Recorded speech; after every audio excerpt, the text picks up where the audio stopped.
Hello दोस्तों, हम आज एक नए चैप्टर की शुरुआत कर रहे हैं और उस चैप्टर का नाम है कंसाइनमेंट अकाउंट्स। कंसाइनमेंट अकाउंट्स एक बहुत ही इंपॉर्टेंट चैप्टर है आपके फाइनेंशियल अकाउंटिंग का। ये पूरा का पूरा कंसाइनमेंट अकाउंट चैप्टर मैं सिर्फ आपके 3 वीडियोस के अंदर कवर करूंगा। यानी 3 वीडियोस के अंदर आपको पूरा कंसाइनमेंट अकाउंट पूरा चैप्टर में आपको पढ़ा दूंगा। आज के इस फर्स्ट वीडियो में हम कंसाइनमेंट अकाउंट के बारे में पूरा इंट्रोडक्शन देखेंगे। आज का इंट्रोडक्शन पार्ट बहुत ही इंपॉर्टेंट होगा, क्योंकि आज जो हम इंट्रोडक्शन में पढ़ेंगे वो हम कल के और परसों के वीडियो में वो वर्ड्स बार बार आते रहेंगे। आज के इस वीडियो में हम इंट्रोडक्शन देखेंगे, कल के वीडियो में 5 मार्क्स के 2 प्रॉब्लम सॉल्व करेंगे और परसों के वीडियो के हम 10 मार्क्स का प्रॉब्लम सॉल्व करेंगे। ऐसे 3 वीडियोस के अंदर हमारे इस चैप्टर की हम समाप्ति कर देंगे। चलिए आज की इस वीडियो की हम शुरुआत करते हैं। जाइए दोस्तों, जैसे मैंने कहा आज की इस वीडियो में हम कंसाइनमेंट चैप्टर स्टार्ट कर रहे हैं और आज की इस वीडियो में हम इंट्रोडक्शन पार्ट देखेंगे। इंट्रोडक्शन पार्ट आपके लिए बहुत ही जरूरी है, क्योंकि हम जो कल से प्रॉब्लम स्टार्ट करेंगे वो प्रॉब्लम्स में ये वर्ड्स बहुत ही बार आएंगे। जैसे मैं आज आपको अब नॉर्मल लॉस क्या होता है वो बताऊंगा, नॉन रिकरिंग एक्सपेंसेस क्या होता है वो बताऊंगा, कंसाइनर कंसाइनी क्या होता है ये बताऊंगा, क्योंकि कल से जो प्रॉब्लम्स करेंगे उसमें ये वर्ड्स बहुत ही बार यूज होंगे। अगर आपको ये क्लियर हो गया ये वर्ड्स को क्या बोलते हैं तो कल के प्रॉब्लम्स करने में आपको बहुत ही इजी हो जाएगी। जैसे मैंने कहा कंसाइनमेंट अकाउंट्स हम आज से स्टार्ट कर रहे हैं, तो मैं आपको इसका मीनिंग समझा देता हूं। मीनिंग इसको एक बेस्ट एग्जांपल से मैं आपको समझाऊंगा। अब जैसे कौन सा भी एक बिजनेसमैन है, फॉर एग्जांपल हमारे कर्नाटक का एक बिजनेसमैन है, मैन्युफैक्चरर है, वो क्या करना चाह रहा है, वो महाराष्ट्र में जाके अपने प्रोडक्ट्स बेचना चाह रहा है। कर्नाटक में तो उसका बिजनेस बहुत ही ज्यादा सक्सेसफुल है, लेकिन महाराष्ट्र में कोई उसका जानने वाला नहीं है, ना पहचानने वाला है, तो महाराष्ट्र में जाके उसे बिजनेस करना है। तो वो क्या कर रहा है, वो ब्रांच नहीं खोल रहा है, कुछ नहीं खोल रहा है, वो क्या करेगा, एक एजेंट को हायर करेगा जो महाराष्ट्र को अच्छी तरीके से जानता है, महाराष्ट्र में जो अच्छे तरीके से बेच सकता है इसके प्रोडक्ट्स, वो एक एजेंट को हायर करेगा। तो मैन्युफैक्चरर क्या करेगा, अपने जो भी प्रोडक्ट्स होंगे वो एजेंट को कर्नाटक से महाराष्ट्र बेचेगा। ये एजेंट क्या करेगा, वो जो प्रोडक्ट्स आए थे उसको बेचेगा, यानी कस्टमर्स को बेचेगा, बेच के वो पैसा बेचता है मैन्युफैक्चरर को। ये बेचने का जो पैसा बेचता है, जो पैसा भेजता है, तो उसके बदले इसे कुछ कमीशन मिलता है। ये कमीशन एग्रीमेंट में डिसाइड होता है कि सेल्स के ऊपर होता है, यानी तू जितना सेल करेगा उसके ऊपर तेको उतना % कमीशन मिलेगा बोलते हैं। ये जो पूरा प्रोसेस हो रहा है इस प्रोसेस को हम कहते हैं कंसाइनमेंट। समझने आ गया? और एक बार रिपीट कर देता हूं। मैन्युफैक्चरर क्या करता है, दूसरे प्लेस में जब उसका प्रोडक्ट बेचना है तो दूसरे प्लेस के एक एजेंट को हायर करता है, वो एजेंट उसके प्रोडक्ट्स बेचता है, उसके प्रोडक्ट्स बेचने का उसे कुछ कमीशन मिलता है। इस सारे प्रोसेस को हम कहते हैं कंसाइनमेंट। क्लियर हो गया कंसाइनमेंट अकाउंट का मीनिंग? अब चलिए, कंसाइनमेंट में आपको 3 चीजें बहुत ही ज्यादा इंपॉर्टेंट है। फर्स्ट है कंसाइनर। कंसाइनर कौन होता है? Consignor who sends the goods, यानी जो बिजनेसमैन, जो ओनर है या मैन्युफैक्चरर है, वो कंसाइनर होता है, जो भेज रहा है, एजेंट को जो अपॉइंट कर रहा है या तो फिर एजेंट को जो गुड्स भेज रहा है, सेंड कर रहा है, वो होता है कंसाइनर। कंसाइनर का मतलब मैन्युफैक्चरर या ओनर हो गया। अब कंसाइनी कौन होता है? Consignee who receives and sells the goods, that is agent. Consignee होता है जो गुड्स को रिसीव करता है और जो गुड्स को सेल करता है मैन्युफैक्चरर या कंसाइनर की तरफ से, वो होता है कंसाइनी। कंसाइनी यानी एजेंट, एजेंट को हम यहां पर कहेंगे कंसाइनी। आपसे इस चैप्टर में हम जो भी वर्ड्स यूज करेंगे मैन्युफैक्चरर या एजेंट बोल के यूज नहीं करेंगे, हम यहां से यूज करेंगे कंसाइनर एंड कंसाइनी। और एक बार रिपीट कर देता हूं, कंसाइनर होता है मैन्युफैक्चरर या ओनर, कंसाइनी होता है एजेंट। अब कंसाइनमेंट क्या होता है? Consignment process between consignor and consignee. ये जो पूरा प्रोसेस हो रहा है इस प्रोसेस को हम कहते हैं कंसाइनमेंट। कंसाइनमेंट का आपको इस चैप्टर में अकाउंट बनाना होता है। कंसाइनर अपने बुक्स में अकाउंट बनाता है, सारा डिटेल लिखता है, और कंसाइनी अपने बुक्स ऑफ अकाउंट्स बनाता है कंसाइनर के लिए, उसमें वो सारा डिटेल लिखता है। इस कंसाइनमेंट अकाउंट को इस चैप्टर में हमें पढ़ना है। क्लियर हो गया यहां तक इंट्रोडक्शन आपको? चलिए, जब आप ये चैप्टर पढ़ रहे हो तो इसमें आपको 2 स्टेटमेंट्स बहुत ही इंपॉर्टेंट है, एक प्रोफॉर्मा इनवॉइस एंड दूसरा अकाउंट सेल्स। ये दोनों क्या होता है चलिए समझते हैं। प्रोफॉर्मा इनवॉइस क्या होता है? प्रोफॉर्मा इनवॉइस है statement prepared and sent by consignor to the consignee with the goods send. It contains detail regarding quantity, quality, price and other information. Proforma invoice एक स्टेटमेंट होता है, ये स्टेटमेंट बनाता है कंसाइनर, कंसाइनर मैन्युफैक्चरर बनाता है और भेजता है कंजाइनी को। अब जैसे ये प्रोडक्ट बेचता है, अब जैसे ये प्रोडक्ट बेचता है कंजाइनर, प्रोडक्ट्स भेजे के साथ यानी गुड्स के साथ एक स्टेटमेंट बेचता है। एक स्टेटमेंट कौन बनाता है? कंजाइनर बनाता है, कंजाइनी को बेचता है। इसमें डिटेल्स रहती है कि तुझे कितना क्वांटिटी में भेज रहा हूं, उनका क्वालिटी क्या रहेगा, उनका प्राइस क्या रहेगा, ये सारे डिटेल इंफॉर्मेशन ये स्टेटमेंट के अंदर लिखा होता है। सो इस स्टेटमेंट को हम कहते हैं प्रोफॉर्मा इनवॉइस। क्लियर है? उसके बाद अकाउंट सेल्स क्या होता है? Account sales is a periodic statement prepared and sent by the consignee to consignor. It contain details of goods received, goods sold, expenses incurred, losses etcetera.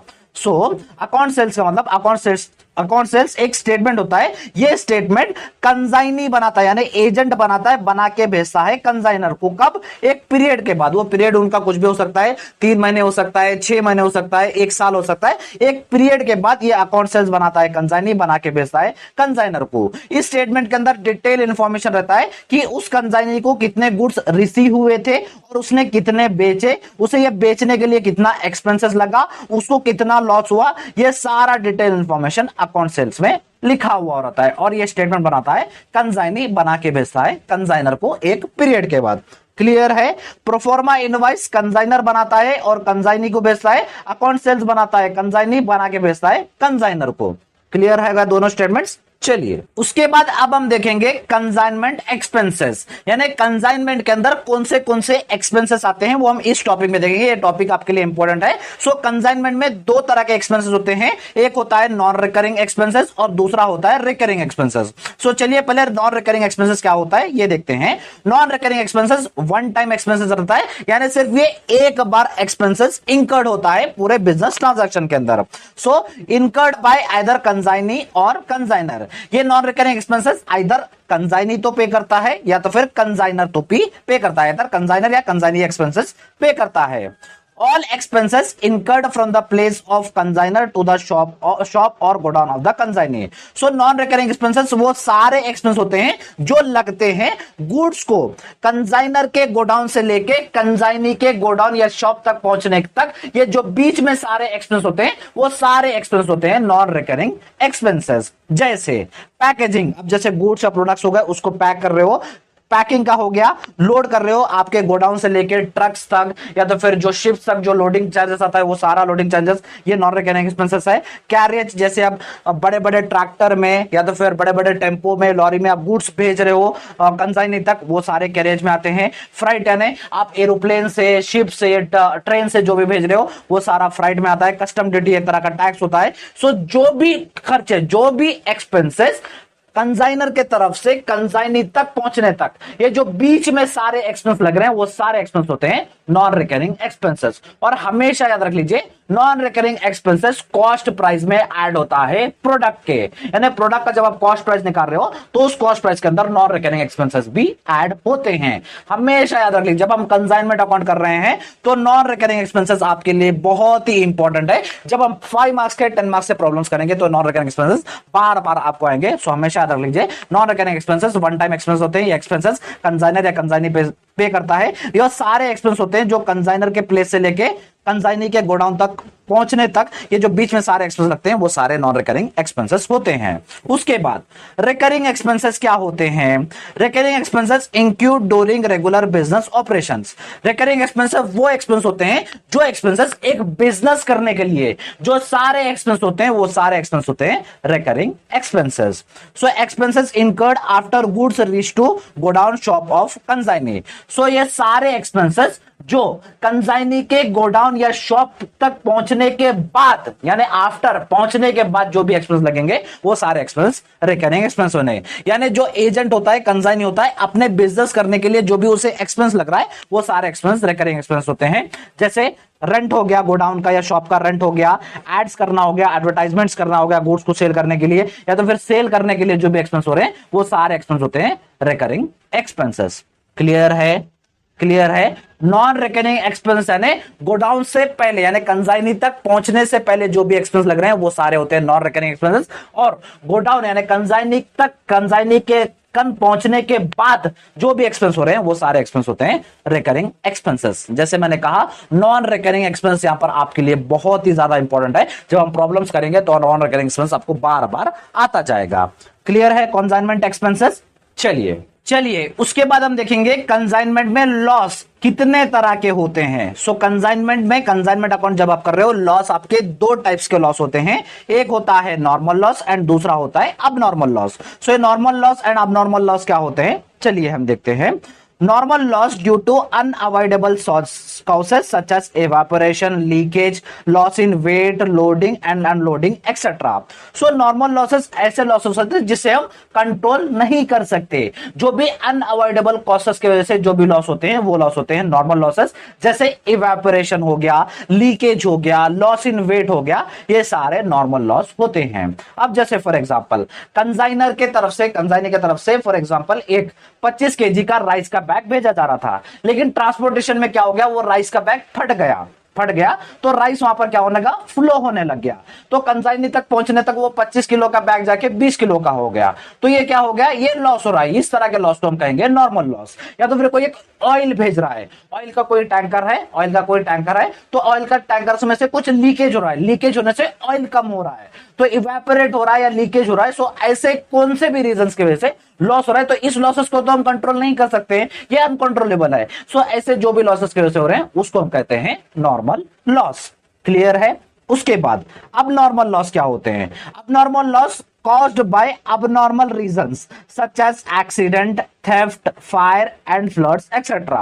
Abnormal loss can be controllable. So abnormal loss वो losses होते हैं जिसे हम control कर सकते हैं, या तो फिर abnormal reasons की वजह से जो लॉस आते हैं उस लॉस को हम कहते हैं abnormal loss। जैसे एक्सीडेंट, ट्रांसपोर्टेशन कर रहे हो, उसके बीच में कुछ एक्सीडेंट हो रहा है तो गुड्स आपके डिस्ट्रॉय हो जा रहे हैं, सो उसे हम कहेंगे abnormal loss। या तो चोरी हो रही है आपके गुड्स की, ये चोरी को हम कहेंगे abnormal loss। फायर लग रहा है, आग की वजह से आपके लॉस, आपके गुड्स डिस्ट्रॉय हो रहे हैं, ये आपका लॉस हो गया, अब नॉर्मल लॉस हो गया। फ्लड्स की वजह से आपके गुड्स डिस्ट्रॉय हो रहे हैं, तो ये भी आपके हैं अब नॉर्मल लॉस। यानी ऐसे चीजें जो आप कंट्रोल कर सकते हैं। आप एक्सीडेंट कंट्रोल कर सकते हैं, अगर आप गाड़ी अच्छे से चलाओगे तो एक्सीडेंट नहीं होगा।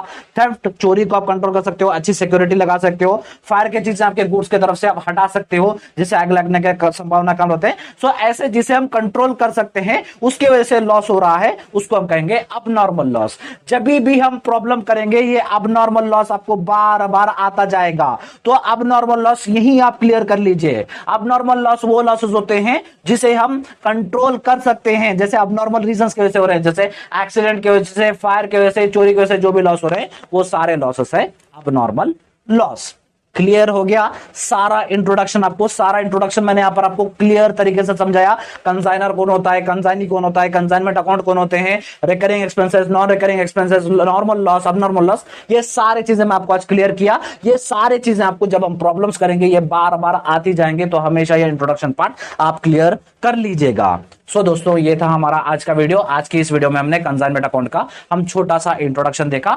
कल से हम अपने प्रॉब्लम स्टार्ट कर लेंगे। सो हमारे चैनल को आप कंपलसरी सब्सक्राइब कर लीजिएगा, क्योंकि ऐसे वीडियोस हमारे इस चैनल पे मिलते जाएंगे। वीडियो अच्छा लगा तो वीडियो को लाइक कर दीजिए। मैं और एक प्लेलिस्ट बना दूंगा इस कंसाइनमेंट अकाउंट की। सो कंसाइनमेंट अकाउंट के ऊपर जितने भी अब वीडियोस आते जाएंगे, second part and third part, वो सारे आपको उस प्लेलिस्ट में मिल जाएंगे। प्लेलिस्ट का लिंक मैं आपको डिस्क्रिप्शन बॉक्स में दे दूंगा। वीडियो अच्छा लगा तो वीडियो को लाइक कर दीजिए, चैनल को सब्सक्राइब कर लीजिएगा, अपने फ्रेंड्स एंड क्लासमेट्स के साथ इस वीडियो को शेयर कर दीजिएगा।